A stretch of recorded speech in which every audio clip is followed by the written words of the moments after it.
Alright guys, alis na tayo dito sa Jariels. Baba na tayo. Nagkape lang tayo. At sa CK na tayo bibili ng makakain. Ite-take home na lang natin. Alright, Jariels Peak is done. Tadadadad, tadadadad, tadadad. Alright, so dumating tayo sa Jariel siguro mga, hindi ako nagkakamali, mga 6:15. Magkape lang tayo. And right now our time is 7:12 in the morning. Hindi ko alam kung nakaisang oras tayo doon, pero nagkape lang naman tayo. CR saglit.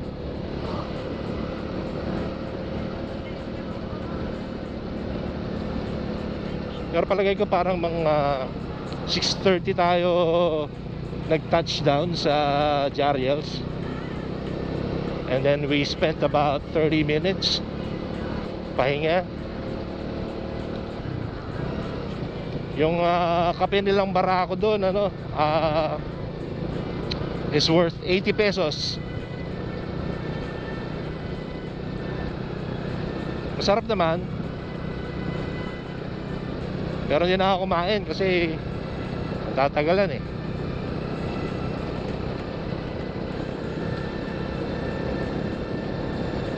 So far nakaka 95 kilometers na tayo, or let's say 100 kilometers. So babalik tayo another 95 or 100 kilometers for a total of 200 kilometers na tune-up ride. Okay na yun. Halos walang pagod eh, kasi malamig. Talagang ano lang, parang namamasyal ka lang eh. Walang stress, walang pressure. Hindi nagmamadali. Oops, aso says.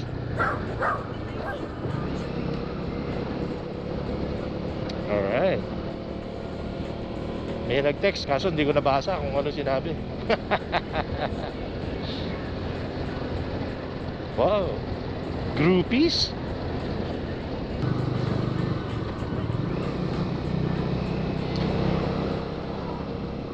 Yung mga dumadaloy na tubig na yan, mga basa-basa na yan, imposible naman dumulas ka dyan kung dadaanan mo lang siya. So wag mo nang madaliin ba. Daanan mo lang. Wala nang throttle. Yung rolling lang talaga. So far malamig pa rin. At makikita niyo dito sa ating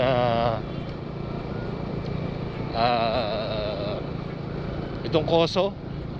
Yung koso natin na voltmeter, may kasama siyang parang temperature gauge. Makikita nyo 27C. Not sure if you're seeing it. 27 degrees Celsius. Lamig, di ba? Sa mall 25 eh. Dito 27. Padaan na tayo sa arko ng Infanta, Quezon. So paalam na muli Infanta, hanggang sa susunod na tune-up ride namin. May muling dadaan dito.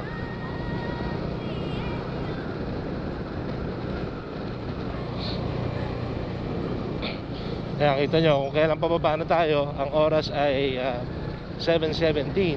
Tsaka naman paakyat pa lang yung iba. So makakarating siguro tayo sa Jariels Peak, sa CK Cafe Caterina 1 hour from now, which would be about 8:18 in the morning. Tapos order tayo ng take out, siguro sabihin mo na mga 15 to 20 minutes.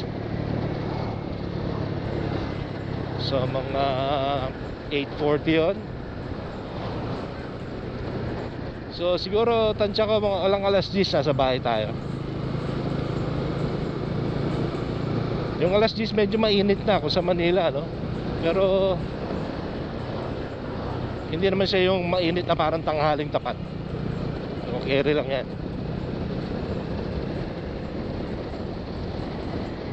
Huwag lang matatraffic. At huwag lang summer. Pag summer, alas 7 pala ng umaga, tagaktak-pawis na tayo eh. Dahil paakyat oh.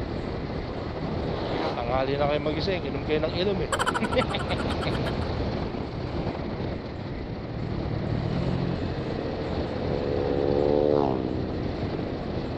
Mahirap dyan pagka medyo merong mga malaro sa mga yan. Minsan nakakadamay ng walang kamalay-malay.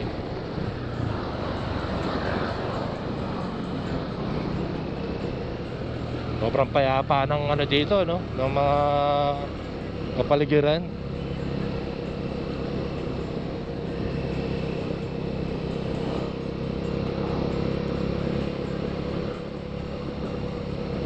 Parang ano siya eh, parang food for the soul siya eh. Para ang tao pag nakakita ng nature, parang may kakaibang saya at ligayang nararamdaman.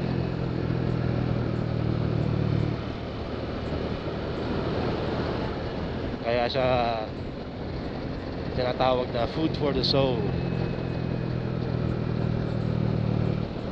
Hindi naman pwedeng gawing food for the soul ang literal na pagkain natin, like adobo, sinigang na baboy. So yung soul natin, it craves for beautiful things like yung serenity ng lugar, yung magiging kalmado, magandang tanawin, overlooking, ulap-ulap, nature, dagat. Kaya yung iba nagpaplano talaga ng ano eh, nakaset talaga yung mga bakasyon nila, yung mga getaway mga getaway trips nila. Yung iba nga nangungutang pa eh. Huwag naman sanang ganon, pero yung iba makatravel lang, talagang nag-iipon, nangungutang, naglo-loan. Kasi ang gusto nila yung medyo out of the country na. Yung mga pupunta ng Thailand, pupunta ng Asia, pupunta ng US, minsan Europe, minsan solo lang or kasama lang yung jowa, pamilya, minsan buong angkan eh. Sana all. Yun taking budget kailangan mo doon. Eh tayo, ganito lang eh. Ito lang ang natin, afford natin eh. Manila to outside parts of Manila. Pag nasa Manila ka, ilan lang naman ang pwede mong puntahan eh. Pag minsan nakakasawa na. Pag bandang east ka, eto, Marilaki, Tanay, Rizal, Quezon, yan. Kung medyo sasagarin mo yung Quezon, papuntang Bicol na yan. Pagka sasagarin mo naman yung south, nandyan yung Tagaytay, Laguna, Batangas. Pag nag-norte ka naman, Pampanga, Subic, hanggang sa Patarlac ka na, Baguio ka na. Kung gusto mong i-push, Ilocos, madali lang kasi nasa Luzon tayo eh. Well, madaling sabihin, pero kapag minutor mo ang Manila to Bigan lang is 400 kilometers, di ba? So pag hindi ka sanay, mangangaray ka talaga, lalo pa yung angkas mo. So it takes some time para magamay at kayanin yung mga ganong rides. And I would suggest na kung bago kayo, first time yung gagawin, first time yung sasama sa mga kagrupo nyo or barkada, bagong bili yung motor nyo, gusto nyo ilayo, start with short distances lang muna. Kaya nga magandang magandang example itong Manila to Cafe Caterina, 50 kilometers lang yan. Kaya nyo ng balikan yan. Nung una akong napasama sa ganito, yung 50 kilometers parang culture shock ako eh. Sakit sa kamay, sakit sa bangs. Talagang maninibago ka. Hanggang sa eventually yung 50 kilometers na yun, balikan magiging 100, di ba? 100 kilometers hanggang sa manipis na yun sa'yo. Kumbaga, masyado na maikli. Masyado nang malapit. Kaya siyempre, ipupush nyo tong Jariels, which is one way is 95 to 100 kilometers. Tapos uuwi kayo another of the same distance, so 200 na. Hanggang sa masasanay na yung katawan mo sa ganun, bali wala na yung 200. Kaya kung pumunta kayo ng Vigan, Ilocos Sur, dodoblehin mo lang yung 200, right? And usually hindi naman usually pagdating ng Vigan, may transient area na doon. Papahinga na yon, overnight na yon. Now, depende sa inyo kung babalik na kayo pa Manila or ipupush nyo yung Pagudpud, which is another 200.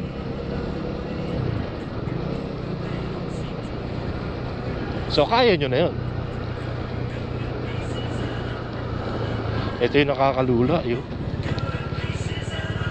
Nakakalula. Malayo, hindi natin makita. Ayan o. Wow. Grabe. Wow. Wala, hindi natin nakita. Pero pag napunta kayo dito, makikita nyo yan. Ingat lang. Huwag masyadong didikit sa gilid.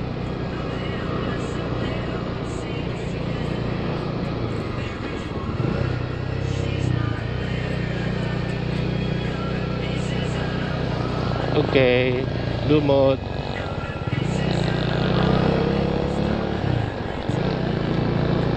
My baby passes by. What's it? Baby.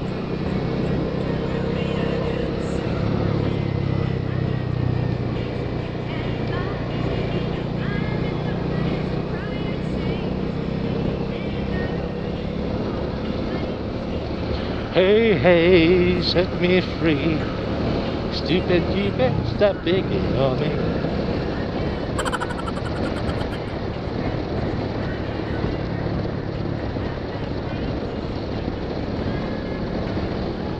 Meron sasakyan sa likod natin. Paunahin na natin sila, kuya. Kung nagmamadali sila eh.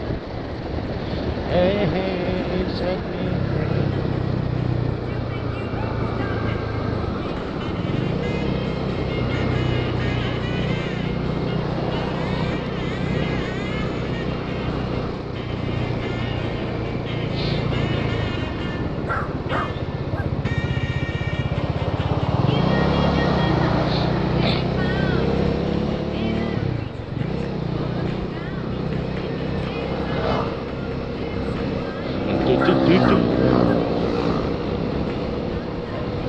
Hey, hey, set me free. Set me free, set me free. May manukan din dito, guys, oh. Ayan, oh. Dahil manok.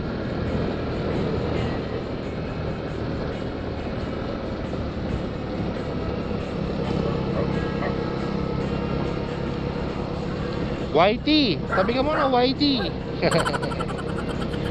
whitey. The party's over, dawn breaking gradually through on us, shows us how we were before. While we waited, been so lonely, continually long to be again and how we were before. And as you, we would be together. And as you waited for me, I need you again. Never, ever. So remember, was a full return to be again and how we were before.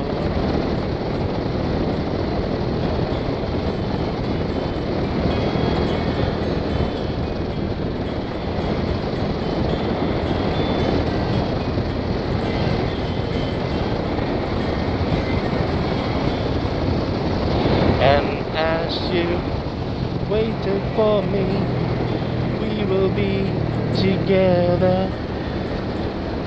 And as you waited for me, I'll leave you again. Never, ever. So remember, we were lucky, must have fully turned to be again. How we were before. Alam mo talaga, may premyo eh. Ano pa eh, ganun pa eh.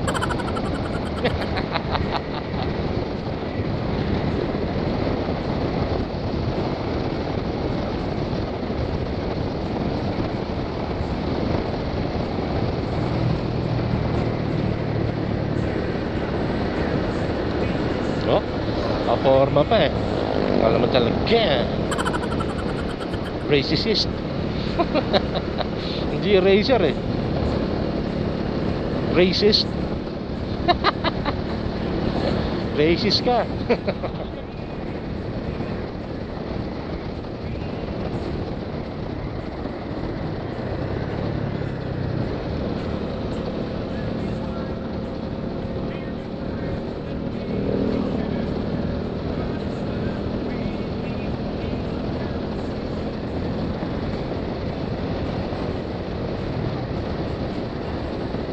Ito pa ba yun? Oh.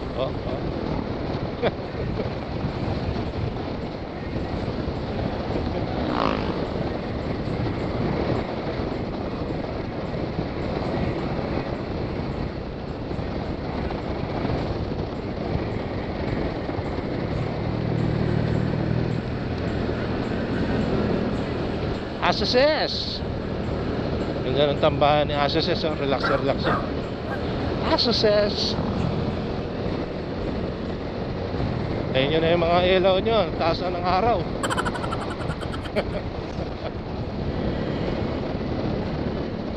Merong sira yung motor, tinutulak yung isang kasama nila.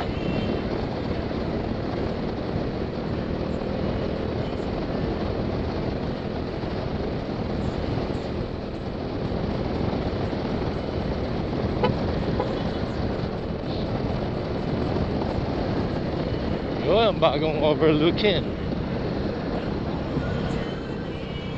Hindi natin makita. Tayo.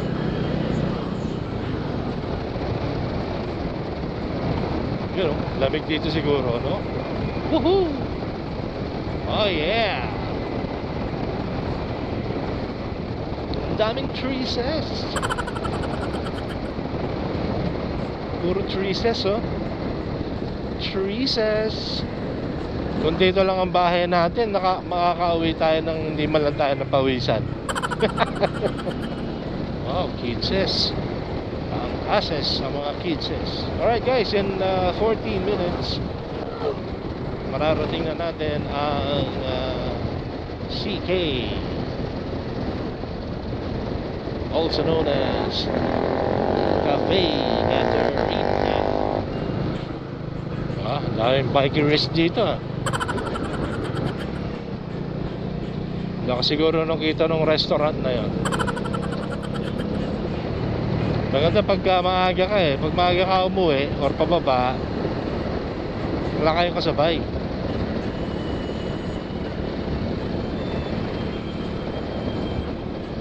Hindi katulad nung pagsabay-sabay kayo pababa at sa ulo, hindi mo malaman kung palulusutin mo yung nasa likod mo or kung paano mo uunahan yung nasa unahan mo.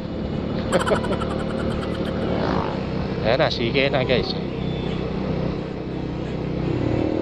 Marami rin bang tao dito? Meron dito sa likod hindi ko sure. Pwede rin kaya sa likod. Dito na lang tayo sa likod guys. At short order lang naman tayo.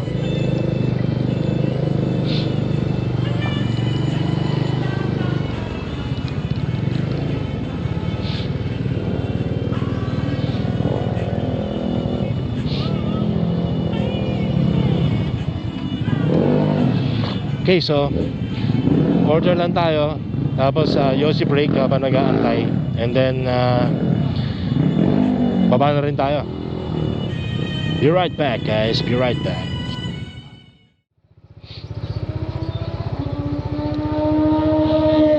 Wow, racist. Alright, so we good, we good.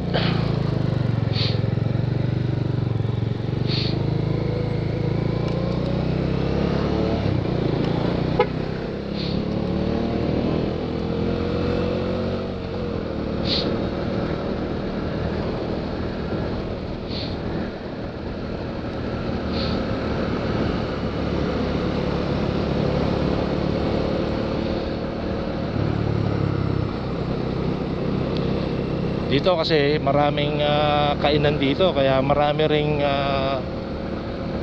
kakaibang mga ano dito, mga kung ano-anong, maraming tao, maraming motor, maraming lahat. Hindi siya kasing luwag yung sa Jariels, kaya konting ingat. Hindi ka pwedeng masyadong magbibilis dito. Ayan, tulad yan, may lumalabas na mga ganyan, may nag-U-turn, may grouping.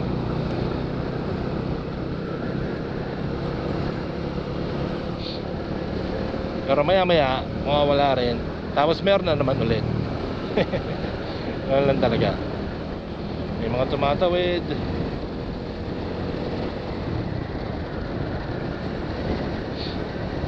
So kailangan dito medyo defensive driving ka dito. I-anticipate mo na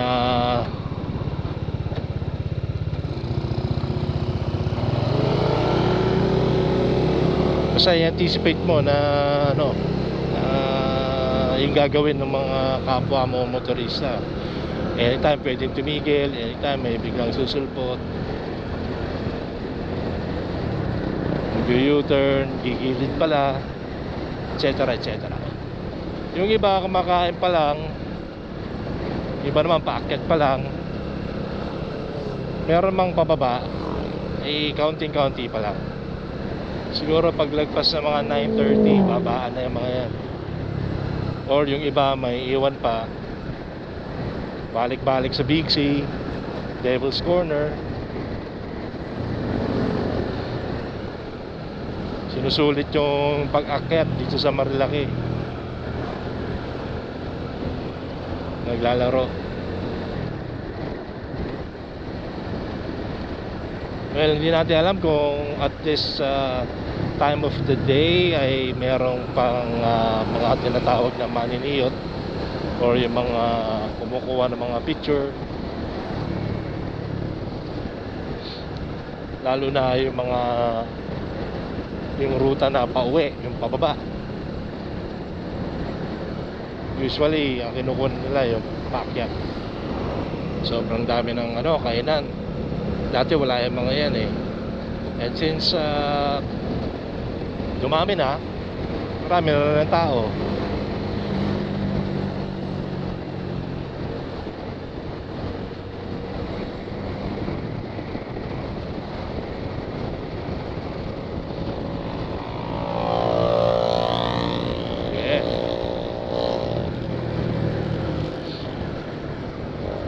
Ganda nung nasa likod natin. Parang venture bike yata yung sa likod natin eh. Venture bike. Venture bike. Bumibanking yung venture bike.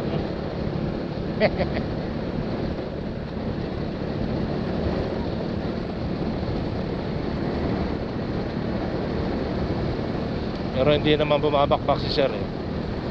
Tamang din lang siya. Chill. Chillileo. Grabe, nakalabas pa yung tuhod. Nakalabas pa yung tuhod. Wow, bakit ba sa ilaw to?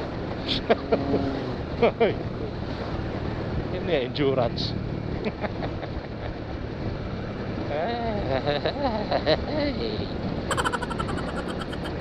Grabe pa ilaw. Dilaw pa eh, no?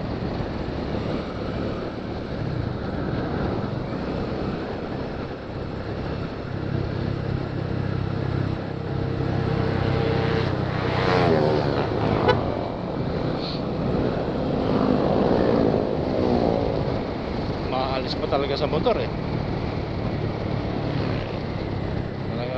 Maraming mga dito, malamang maraming cameraman dyan. Kasi may mga gumagano eh.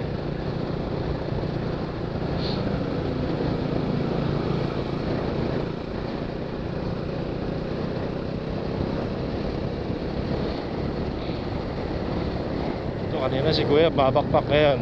Bagal-bagal na naman.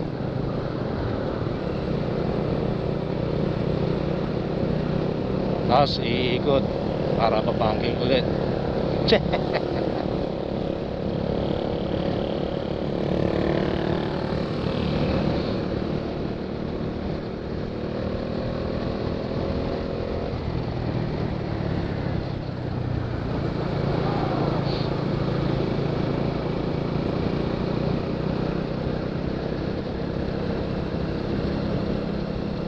Yep, U-turn.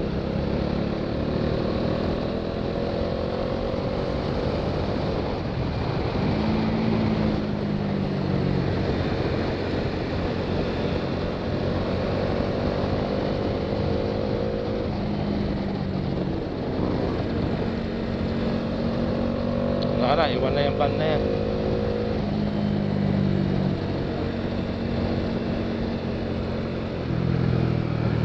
Ito, yung ewan ko kung ano to. Parang madalas ang dyan. Madalas ang aksidente. Ma-aksidente ka lang naman dyan kapag pag hindi mo na-control yung speed mo sa kurbada, pagka masyadong mabilis. Kasi akala ng iba makukuha mo sa bilis eh.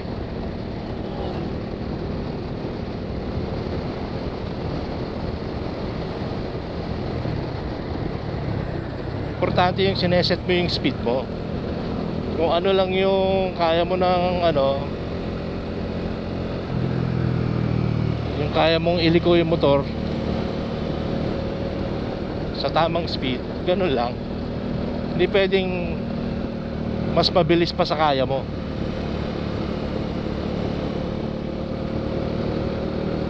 Yung iba nag-expect na hihiga yung motor pero ang bagal.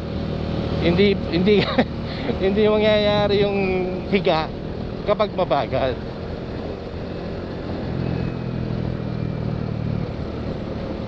Nangyayari lang yun sa mga mabilisang liko, mga MotoGP, gano'n.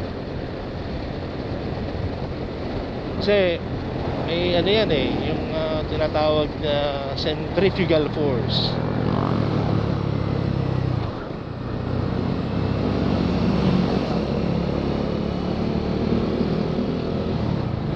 Hindi siya tutumba kahit higang-higa, basta mabilis yung speed.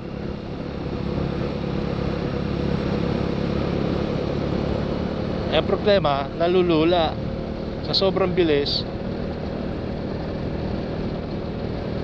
Mamimreno, yun na, doon na nagkakandaloko-loko. Ito, kahit maraming mga lespo-lespo dito, either nakaabang or may aksidente na nangyari, pero mukhang wala pa naman.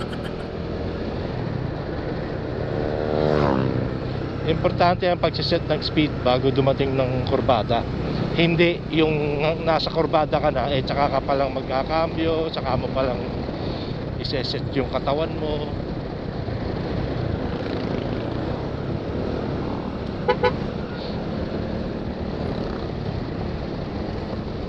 Nakita tayong kajomeng.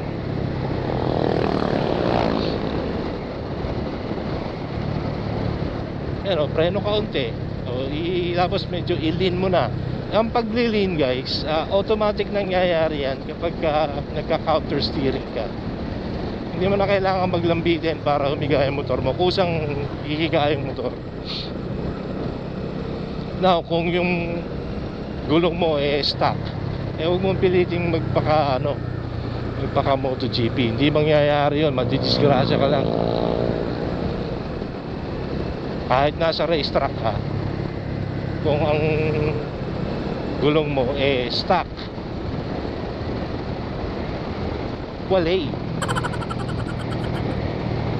Yung mga nagpapabanking nag-i-invest yun, gumagastos sa magandang gulong yun.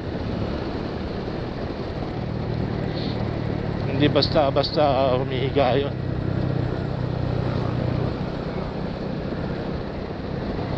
Pwede mong magawa yung slight na banking sa stock na gulong. Kahit naman ako, stock lang hindi nga mapudpud kasi hindi na gano'n nakaka-ride Pero I mean, may enjoy mo pa rin naman yung sensation ng banking. Mild nga lang. Dahil siyempre, kino-consider natin yung ibang mga motorista.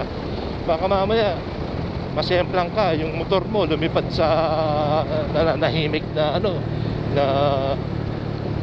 road user, galing lang sa palengke, napadaan dito, yan na maanong tumatalsik mong motor, di ba? Kaya importante na kino-consider mo yung mga galaw nila, ina-anticipate mo. I-assume na natin na kamote sila, so huwag mong didikitan. Tsaka huwag mo rin masyadong galingan, kasi hindi mo masasabi pagka dumulas yung gulong mo or hindi mo makontrol o na target na target fixate ka, dun nagkakanda loko-loko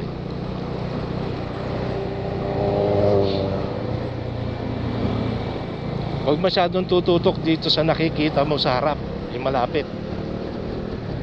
Dapat nandoon, medyo malayo-layo. Bagal masyado nitong nakaitim, hindi maka-overtake si Koya move it. Try mo na kuya, try mo na yan. Itarahin ko na rin.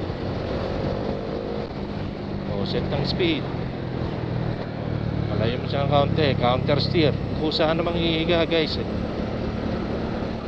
set ulit ng speed, tingin sa malayo, counter, smooth throttle, diba? Ganun lang, makakauwi ka naman kung walang aberya, walang kung anong kabalbalan. Set ng speed, isa malayo, counter steer, smooth throttle.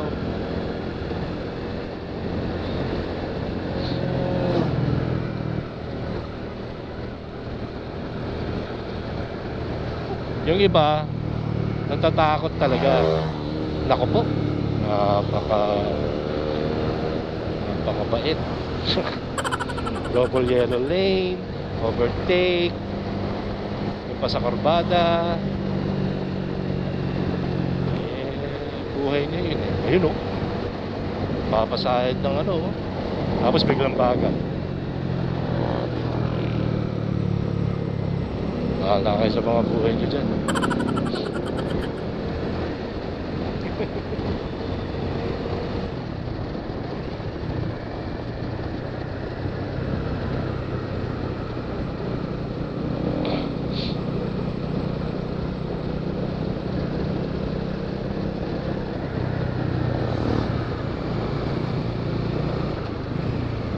Ayan o, may ikot o. May ikot yung motor. Mabanking ulit. Alright. Move it ba talaga ito o magjowang ano, bumiyahe? Parang magjowa eh. Hindi naman pasahero yan eh. Kasi mabanking yung lalaki eh. Mabanking ka ba kung pasahero yung dala mo? Anyways, may kwentuhan pa eh. Sabi mo na yan, kakanan ka pala eh, galing ka pa sa gitna. Wow, sayad suhald.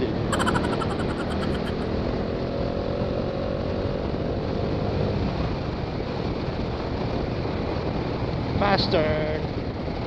Ganda, walang guhit ang linya.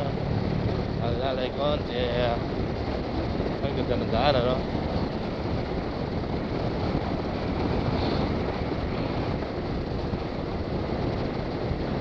At inaasahan na natin pagbaba natin ng Kogyo, medyo sikip-sikip doon, gawa ng palengke yun eh. Given na yun. Umiinit na guys, 31 degrees na. Kanina 27 sa taas, ano? Sarap. Si Lola oh, walang helmet eh, no?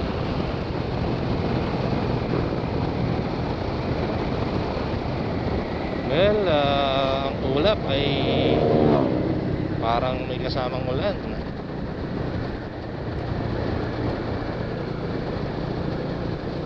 Sana malagpasan natin, makauwi tayo ng hindi na ambunan.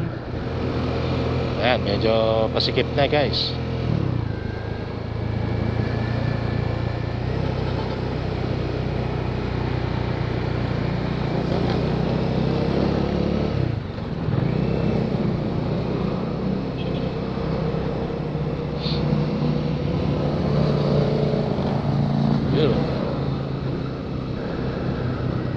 Venture. Sundan natin si Kuyang Venture.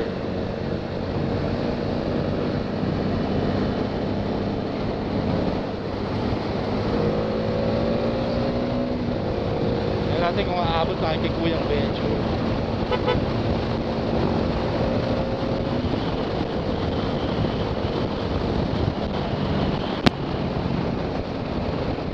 Sandaan para makatikit kay Kuyang Venture, no? Kuyang Venture.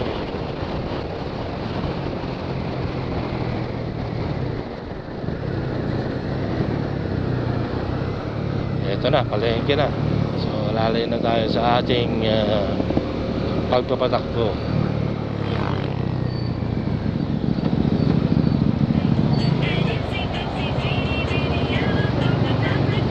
Bis para makaabot tayo. Stoplight.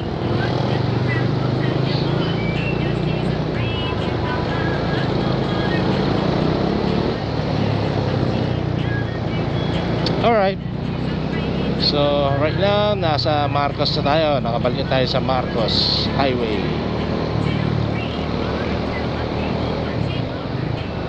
So ang tumbok na lang natin dito ay yung SM Marikina. Yung tayo sa ilalim dadaan.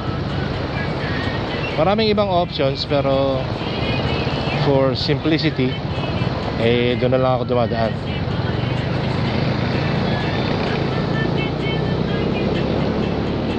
Hindi masyadong maganda rito sa left side kasi may U-turn slot yan.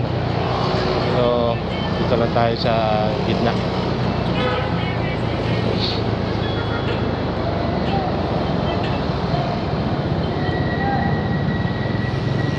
Kasi pangit naman, sisiksik ka dyan sa kaliwa tapos babalik ka ng kanan. Mukha kang jiwup. Relax na dito, maluwag na daan.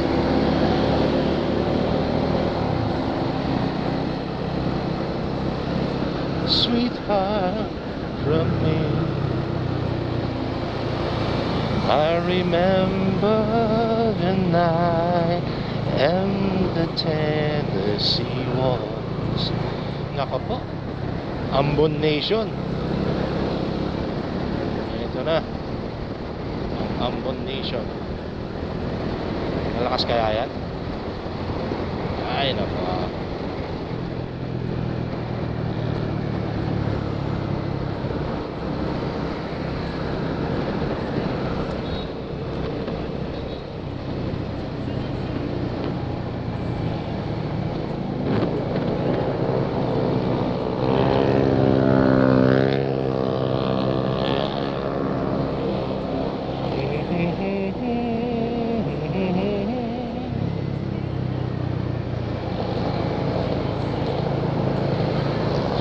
Nako po, lumalakas ang Ambon. Bibisitin tayo tapos paglampas natin sa kanya mawawala rin. Oo, ayan na pantay tayo dito. Kailangan natin sumilong sana.